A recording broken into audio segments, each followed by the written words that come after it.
Bismillahirrahmanirrahim. Assalamualaikum warahmatullahi wabarakatuh. Perkenalkan, nama saya Hikmah Maulina, NPM 48, jurusan Pendidikan Matematika dari Universitas Borneo Tarakan. Hari ini saya akan memperagakan salah satu hasil karya saya tentang media manipulatif. Nah, media manipulatif ini saya tujukan untuk siswa SMP kelas 8, khususnya untuk materi peluang, yaitu hubungan peluang empirik dan peluang teoretik. Nah, untuk lebih jelasnya lagi bagaimana cara penggunaannya dan bagian-bagian dari media saya ini, saya akan tunjukkan kepada teman-teman sekalian. Jadi mohon disimak ya. Oke. Nah, di sini adalah media manipulatifnya, di mana saya akan memperkenalkan kepada teman-teman sekalian apa aja bagian-bagian dari media saya ini. Yang pertama itu di sini ada materi singkatnya sedikit saja yang saya siapkan. Saya sebut ini sebagai jarum jam peluang. Nah, di sini angka-angka yang biasanya pada jarum jam itu saya ganti dengan sisi mata dadu. Jadi saya ganti seperti itu. Kemudian di sini juga ada jarum jam peluang lagi, namun ini dengan ukuran yang lebih besar, dan saya tujukan untuk menghitung nilai peluang dari suatu permen. Nah, oke. Kemudian di sini ada papan tabel. Nah, papan tabel ini fungsinya untuk menuliskan hasil peluang yang kita peroleh, baik itu peluang empirik maupun peluang teoretik. Nah, baiklah teman-teman, sekarang kita akan masuk dalam pembahasan contoh soal. Nah, di sini saya punya 3 contoh soal. Nah, untuk soal yang pertama itu bunyinya adalah hitunglah nilai peluang empirik dari suatu dadu dengan percobaan memutar jarum jam sebanyak 10 kali, lalu carilah hubungan antara peluang empirik dan peluang teoretiknya. Nah, sebelum kita ke peluang empiriknya, kita terlebih dahulu mencari nilai peluang teoretiknya. Rumusnya itu sama saja dengan peluang empirik, NA per NS. Hanya saja yang membedakan itu adalah NA-nya itu didefinisikan sebagai jumlah kemungkinan muncul A, atau dapat dikatakan sebagai titik sampel pada suatu ruang sampel atau torus. Nah, di sini di tabel ini sebelumnya saya sudah mencari nilai NA-nya itu. Ini adalah tabel empiriknya, peluang empiriknya. Nah, di sini nilai torusnya itu masing-masing untuk setiap sisi itu adalah 1. Jadi ini adalah mata dadu 1, 2, 3, 4 sampai dengan 6. Nah, cara mendapatkan peluang teoretiknya itu dengan rumus NA per NS. Jadi NA itu adalah banyaknya atau jumlah kemungkinan muncul A, kemudian NS itu adalah banyaknya ruang sampel. Jadi banyaknya ruang sampel itu adalah 6 sisi mata dadu. Jadi PT-nya adalah 1 per 6. Selanjutnya untuk peluang empiriknya adalah rumus yang sama, namun kita membutuhkan bantuan dari media manipulatif ini. Jadi cara menggunakannya itu adalah, karena di soal itu diketahui 10 kali percobaan, sehingga kita memutar anak panahnya ini sebanyak 10 kali. Kita mulai untuk percobaan pertama. Kita putar seperti ini caranya ya. Oke. Nah, di sini di jam peluangnya ini masing-masing tuh ada sekat untuk setiap mata dadunya. Gunanya untuk apa?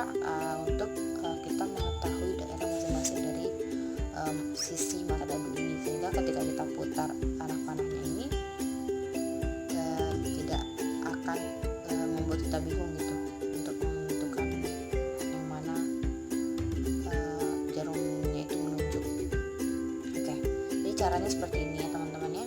Jadi kita lakukan sebanyak 10 kali percobaan. Nah, sehingga setelah dilakukan sebanyak 10 kali percobaan, ini yang akan kita hasilkan, yaitu mata dadu 1 yaitu adalah 1, kemudian yang kedua adalah 1 juga, kemudian yang ketiga NA-nya adalah 1, dan yang keempat dan seterusnya. Nah, untuk peluang empiriknya sendiri itu kita peroleh dari NA per NS. Jadi NA nya itu 1, ini untuk mata dadu 1, kemudian NS nya itu 10, jadi 1 per 10. Begitu seterusnya sampai dengan mata dadu 6. Kita tulis peluang empiriknya seperti itu. Nah, lanjut ke contoh soal yang kedua. Untuk contoh soal yang kedua, soalnya itu adalah terdapat sekelompok siswa yang terdiri dari siswa A, B, C, D, E, F, dan G, di mana ketujuh siswa tersebut akan melakukan percobaan memutar jarum jam yang terdapat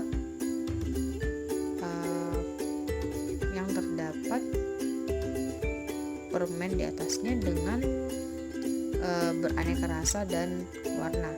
Jika siswa A menginginkan permen relaksa, maka berapakah peluang empiriknya dan bagaimana hubungan peluang empirik dan peluang teoretiknya?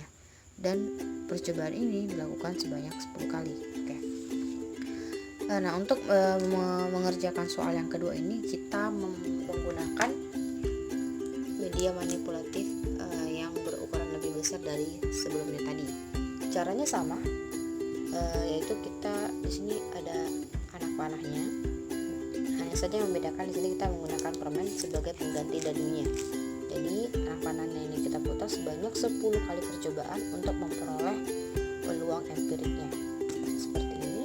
Nah, ini percobaan pertama, nilainya anak panahnya menunjuk ke permen kiss. Seperti itu. Nah, setelah kita lakukan sebanyak 10 kali percobaan, nanti hasilnya seperti ini. Nah, ini hasilnya bisa berbeda-beda teman-teman ya, tergantung dari percobaan yang kita lakukan, karena ini kan peluang itu adalah perkiraan, hanya kira-kira saja dan itu bisa berubah-ubah, tapi nilai peluangnya itu pasti hanya satu saja, lebih besar sama dengan 1, itu nilai peluangnya, dan tidak akan pernah lebih dari 1, di bawah 1 iya.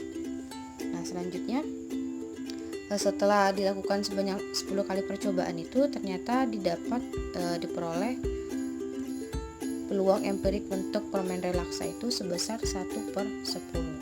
Nah, kemudian untuk peluang teoretiknya sendiri untuk permen relaksa itu adalah sebesar 1 per 7. Kenapa 1 per 7? Karena turusnya itu atau NA nya permen ini adalah 1, jadi kemungkinan atau titik sampel untuk masing-masing permen itu adalah sebesar 1. Kemudian untuk NS nya atau jumlah seluruh ruang sampelnya itu adalah 7. Jadi peluang teoretiknya adalah 1 per 7, kemudian peluang empiriknya adalah 1 per 10. Untuk mengerjakan soal terakhir, contoh soal yang terakhir yaitu Ani, Arif, dan Asep akan melakukan percobaan memutar jarum jam peluang yang berisikan 6 sisi mata dadu sebanyak 15 kali percobaan. Nah, pertanyaannya berapa nilai peluang empirik dari mata dadu 2 dan apa hubungannya dengan peluang teoretik untuk mata dadu 2? Oke. Nah, untuk menjawab peluang empiriknya, jadi peluang teoretiknya itu sama dengan nilai peluang teoretik pada percobaan pertama ya teman-teman ya, yaitu 1 per 6 juga, karena NA nya diketahui 1 dan NS nya juga 6, jadi 1 per 6. Nah, untuk peluang empiriknya kita menggunakan media yang sama yang ini dengan cara yang sama, namun nanti kita bukan fokus ke semua mata dadunya, tetapi hanya pada mata dadu 2 saja untuk melihat berapa nilai mata dadu untuk peluang berapa peluang empirik untuk mata dadu 2 dan apa hubungannya dengan hasil peluang empiriknya, hasil peluang teoretiknya. Nah, ini percobaannya kita lakukan sebanyak 15 kali, sehingga di tabelnya itu NS nya diketahui 15. Ini banyak atau jumlah seluruh percobaan yang akan dilakukan. Baiklah, kita coba. Ini untuk percobaan yang pertama, kita putar. Nah, percobaan pertama anak panahnya menunjuk sisi mata dadu 6. Jadi ini 6, kita tulis NA nya 1 Selanjutnya percobaan yang kedua, panahnya kita arahkan ke tengah. Oke, percobaan kedua mengarah pada mata dadu yang ke hasil peluang empiriknya, hasil peluang teoretiknya. Nah, ini percobaannya kita lakukan sebanyak 15 kali, sehingga di tabelnya itu NS-nya diketahui 15. Ini banyak atau jumlah seluruh percobaan yang akan dilakukan. Baiklah, kita coba. Ini untuk percobaan yang pertama, kita putar. Nah, percobaan pertama, anak panahnya menunjuk sisi mata dadu 6. Jadi ini yang 6, kita tulis NA-nya 1. Baiklah teman-teman, di akhir video ini saya akan memberikan kesimpulan kepada teman-teman bahwasanya hasil percobaan saya hari ini mengenai hubungan antara peluang empirik dan peluang teoretik itu adalah sebagai berikut. Jadi ini di tangan saya ini adalah hasil dari pengerjaan 3 contoh soal tadi, di mana setelah saya amati, saya lihat, saya perhatikan bahwasanya ketiga soal ini masing-masing nilai peluang empirik dan peluang teoretiknya itu saling mendekati. Jadi nilai peluang empiriknya mendekati nilai peluang teoretiknya. Contohnya pada soal nomor 2, di mana peluang empirik yang ingin diketahui itu adalah peluang empirik untuk permen relaksa. Nah, nilai peluang empiriknya itu untuk permen relaksa sebesar 1/10. Kemudian peluang teoretiknya itu adalah sebesar 1/7, sehingga dapat ditarik kesimpulan bahwasanya peluang empiriknya itu mendekati nilai peluang teoretiknya. Nah, kesimpulan ini juga berlaku untuk kedua soal sebelumnya, yaitu pada soal nomor 1 dan nomor 3. Nah, itulah kemudian dapat bisa saya sampaikan kepada teman-teman apa sih hubungan antara peluang empirik dan peluang teoretik. Jadi intinya hubungannya itu adalah saling mendekati, sehingga saya harapkan kepada teman-teman atau adik-adik sekalian yang menonton video saya ini semoga dapat memahami konsep dari hubungan antar peluang ini. Itu saja yang dapat saya sampaikan kepada teman-teman sekalian. Semoga dapat dipahami apa yang saya jelaskan. Jika ada kekurangan saya mohon maaf. Sekian dan terima kasih. Wassalamualaikum warahmatullahi wabarakatuh.